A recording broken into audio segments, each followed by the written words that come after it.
Hello, everyone, and welcome back to Cyrus Webb Presents. I'm your host, Cyrus Webb. So glad you guys are going to join us once again. For those tuning in on Facebook, LinkedIn, YouTube, and on X, we're glad to have you all with us. I'm going to go ahead and bring in our friends over on Instagram so they can be part of our conversation. And last but certainly not least, going to connect with our friends over on Amazon Live. Have a great set of guests that's returning with us today with a great new project. And we're now live on Amazon Live with Cyrus Webb Presents. If you guys are new to us on Amazon, welcome. Make sure you guys do hit that follow button. You see it either in this corner or down below. You also will see the newest book by our next guest. We're excited to welcome back Chris and Kate Thurman to our broadcast. The new book by Kate, you guys can see there, is Beauty Beyond the Tears. I want to talk to her about what it's been like for her to share a very personal chapter of her year with the world, but also to be able to see the response already. Chris, Kate, welcome back to the broadcast. Hey Thank you Cyrus, for how you having doing? us. Hey, doing really good. I know Mhm. this is always can be a nerve-wracking experience to be on for interviews. But Chris and Kate, so glad to have the two of you on, and I want to congratulate both of you on this journey. And I want to let our audience see at the time that we're having this conversation right now, you all are sitting there at number one right now in new releases in Christian death and grief counseling for America for Amazon's hot new releases. So, Kate, I want to throw it to you first. What has it been like for you to see the way that people are responding to your story? Whew, Cyrus. Oh my gosh. I tell everybody this is God's book. And to see the reactions, the comments, and they are so heartfelt and it makes me feel so good. I'm like, oh, thank you. Because I poured my heart into this book. It's like Yeah. it's raw, it's real. And the reactions and the way that, people are really coming and they offer their condolences, but they don't sit there. They're talking about how they know someone that needs this book. Someone needs this book, or they need that book. So it makes me feel real good to know that this book is helping so many people. Right. And Chris, this is also a part of your journey and your story. What has it been like for you to see the way that people are responding to the book? It feels great that, like she said, that people are, wanting to get it for. Oh, I know somebody who's been through this, or this would help them out of here, and they've been feeling this way. Maybe this book will help them open up more, or know that their story's not done. So that part Yeah. is just amazing. Yeah. Well, I'm going to backtrack a little bit because I've of course talked about the title of the book. I see you guys already over there on Amazon getting your copy, and thank you so much for that. ESP Presents says hello to you all as well over there on Amazon too. I want to say hello to Deja Marie over there on Instagram, and also Council 28. Hello to you as well. So for those who don't know, this is a very personal journey that Kate and also Chris is sharing with us in the book Beauty Beyond the Tears, and that is dealing with life, it's dealing with love, it's dealing with loss, but also it's also dealing with healing. I want to talk about the healing part because you wrote this book almost in real time as you were going through something very personal. Kate, how much of this was healing for you to be able to share this? Almost, I'm gonna say 90% of writing the book was healing.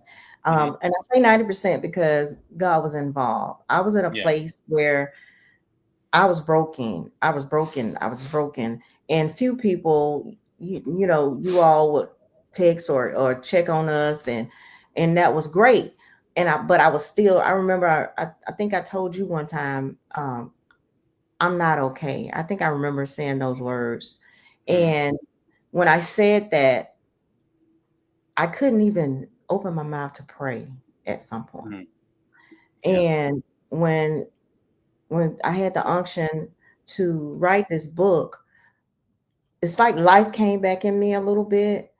And this book was healing because, like you said, I wrote it in real time. So while Mm-hmm. I'm writing to heal someone and help someone else heal, it was healing me. It was therapeutic for me, to write this book and to pour my heart out, because I was pouring my heart out in private to God. And I remember one day Chris looked at me, and he said, "What can I do?"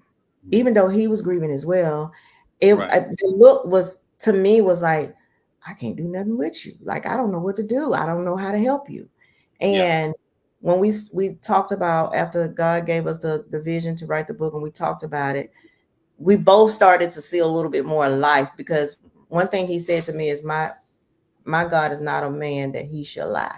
And he would say it to me every day, over and over and over and over. And that helped. So it was about 90%. Yeah. Chris, this cannot have been easy for you either. And I can't even imagine, as someone, who's not a father, I can't even imagine what it's like to go through this type of loss, but also to go through, something that's out of your control, right? I think there are a lot of men that can relate to that part of it. Of there's, we as men, we try so much to try to control and protect the ones we love.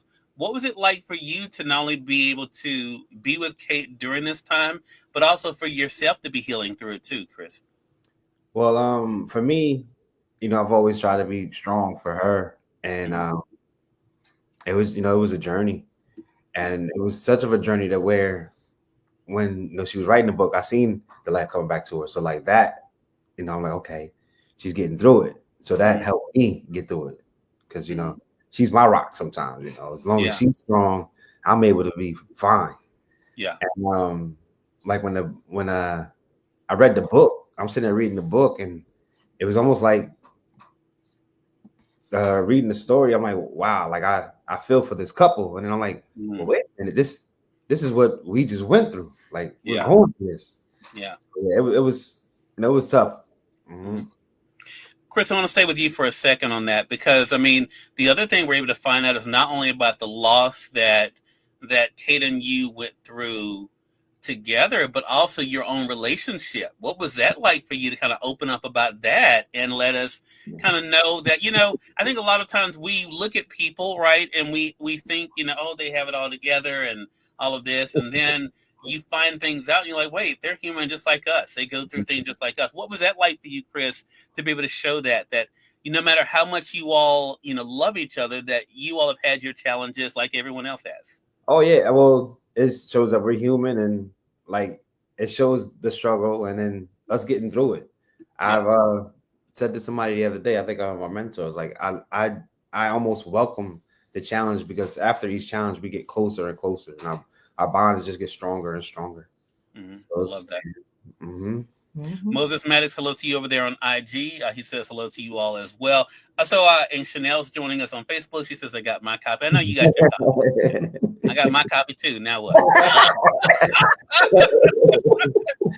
So, Kate, I want to ask you, again, you not only talk about the loss of a child, and going through that and going through the grief that can come with a miscarriage, something that even you allude to in the beginning of the book, but also just loss of, of what can be relationships, right? I think that's what makes the book so interested to connect with, because I think we all have had some type of grief. Maybe it's the loss of a friendship, a loss of a relationship, any type of loss. I think people can kind of put themselves in that. What was that like for you to kind of reflect on that? Not only your challenges, but also dealing with life after loss, Kate? It was, some of the losses that we put in there, for example, the fire. I put a little bit in there about the fire and losing everything. So losing my sister, and raising her kids, even though I'm blessed to raise her kids. We are blessed to raise her kids. The loss was so significant. I even buried that at one point. So it was that was still therapeutic, because I realized that I didn't really grieve my sister. I didn't grieve losing everything in the fire. So being able to put all of that, all of the losses, losing a relationship with him 27 years ago, we're back, but losing that relationship with him a long time ago, that did something to me too. And being able to share all of that with the world right now it took me I feel like a ton of bricks is lifted off of me, because I kept a lot of things buried and bottled up inside. So this book, that's how much this book helped me.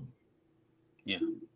You talk about some very real emotions, and I'm going to ask you about this, Kate, and then Chris, have you jump in, because this is something that people of faith, I think, we wrestle with.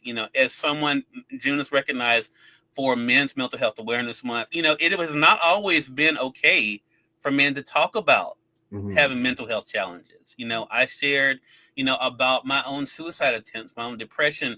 I remember growing up, my family didn't want me to talk about that because they didn't want people to look at me as being weak, even though I realize that's part of your strength, is being able to talk about what you've come out of. But I bring that up to say a lot of times we try to hide those things. But one thing that you talk about, though, Kate, that I think is so interesting is as you were dealing with your loss, especially of loss of, your child, in one instance, you asked the why questions. Why did this happen?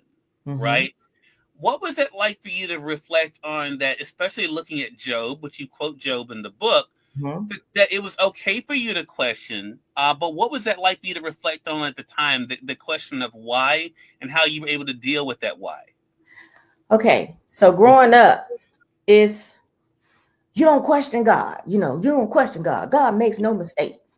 So I carried that through my childhood. You go to church every day and you're just sitting there in church, do this and you're afraid to do this. But even with the past losses, I was still kind of timid, like I'm not gonna question God because that's the way that I was raised. But this time in my faith walk, I knew it was okay because God wanted my whole heart. He wanted to hear from me. And in my heart, it was why. I needed to know why this happened again. Why does it continue to happen? Why do we continue to go through? Why do we continue to lose? Yeah. So okay. I knew it was okay to say why, to ask him why. I needed to know why. What is my purpose? I knew it was something greater that I was supposed to be doing, because there is no way I can continue to keep carrying this. And I'm in my mind, and I'm praying. I'm like, Lord, we do everything right. We give everything. We give out of our own pockets.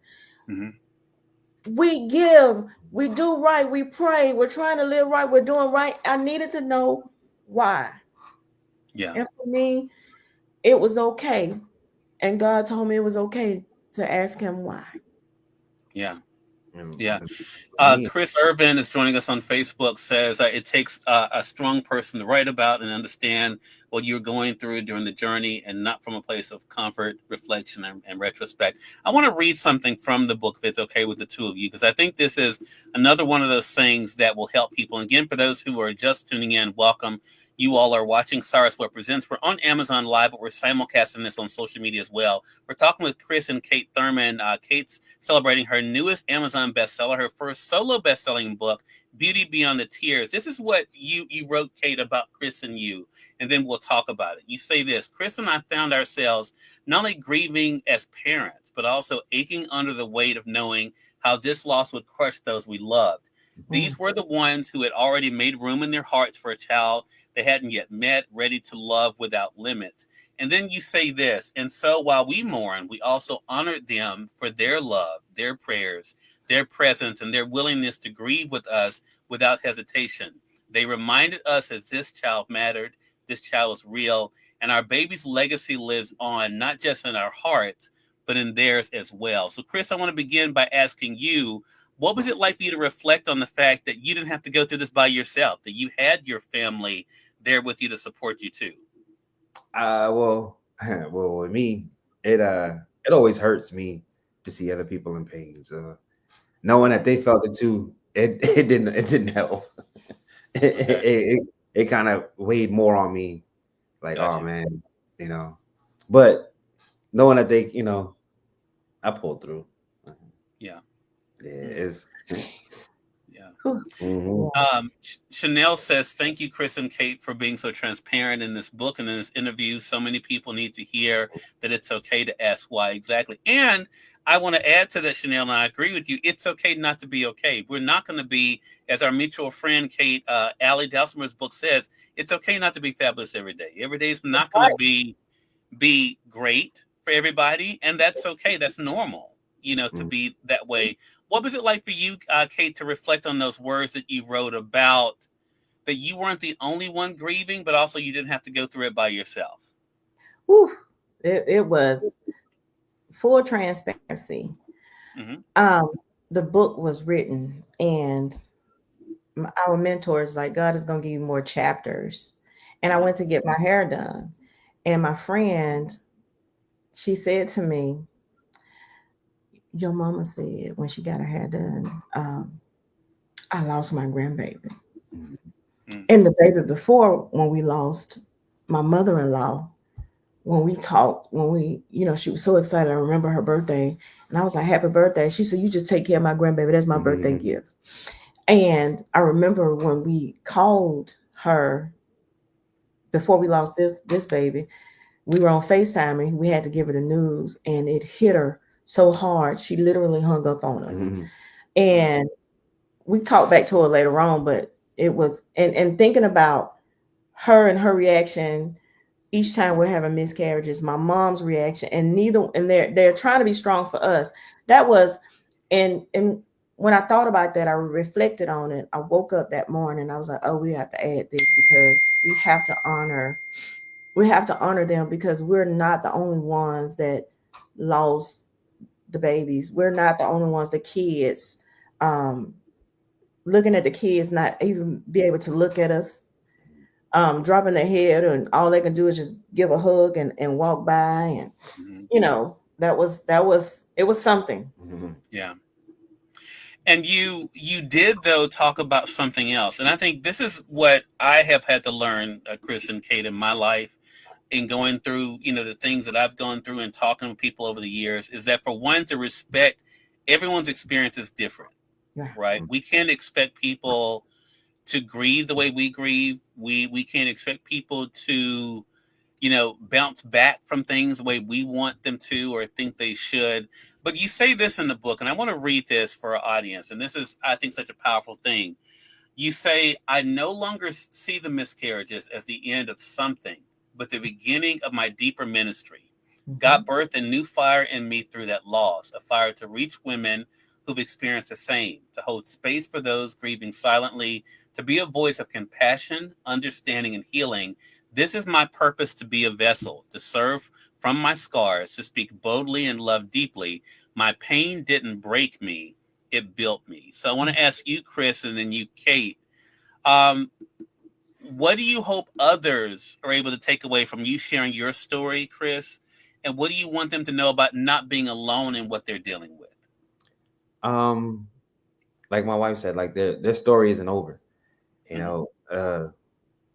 God promises happiness, and sometimes you have to go through struggle to realize how happy you can be, and things around you. So such a great thing. Kate, what about you? I love that last line. My pain didn't break me, it built me. How does it feel to know that, one, that you have more life in you, but also that your life does have a deeper purpose?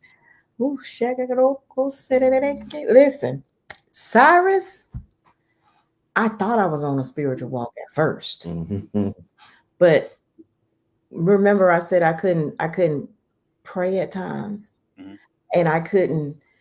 And when God lifted me up, he lifted my spirits up, and it's like I became a different Kate in 2 months. So that pain didn't break me. When I asked that why, to go back to that question, I asked that why. And when he started revealing to me that I had a greater purpose, it built me, and it gave me even more confidence to speak out even more. I'm no longer afraid to talk about my story. I am not embarrassed to talk about my story. My womb is not barren, and God, this is for someone who's hanging on the edge. So my turning this pain into purpose and knowing that it didn't break me, it built me. It built me all the way up. I am a different Kate than I was. Chanel said to me one day, and it touched me. She didn't know how it touched me. She said, the Kate you were a couple of months ago is nothing like the Kate you are right now. Mm.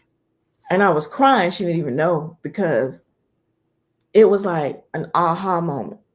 Like, thank you, Jesus. Like, he answered my question because he was taking me to greater. Yeah. He was using me for greater. And that was the answer to my question that I asked, my why. Yeah. Well, it's a powerful story. Thank you so much for trusting us here, Chris and Kate, to be able to share it here. Again, for those who have not gotten their copy of Kate's #1 new release on Amazon, again, it's called Beauty Beyond the Tears. You all can see it there on Amazon. For those who are joining us on Facebook, LinkedIn, and on YouTube, you'll see the link there to get your copy on Amazon. Of course, those of you on Amazon, you all can be able to get it for only 99 cents right now, the Kindle edition. I know the print edition is coming. Chris, Kate, really appreciate this time and looking forward to our next chat together. Thank you. Thank you, Cyrus. Hey, more than welcome. And we thank all of you for watching this episode of Cyrus Webb Presents. Until next time, you all make it a great one. We'll talk to you soon. Take care.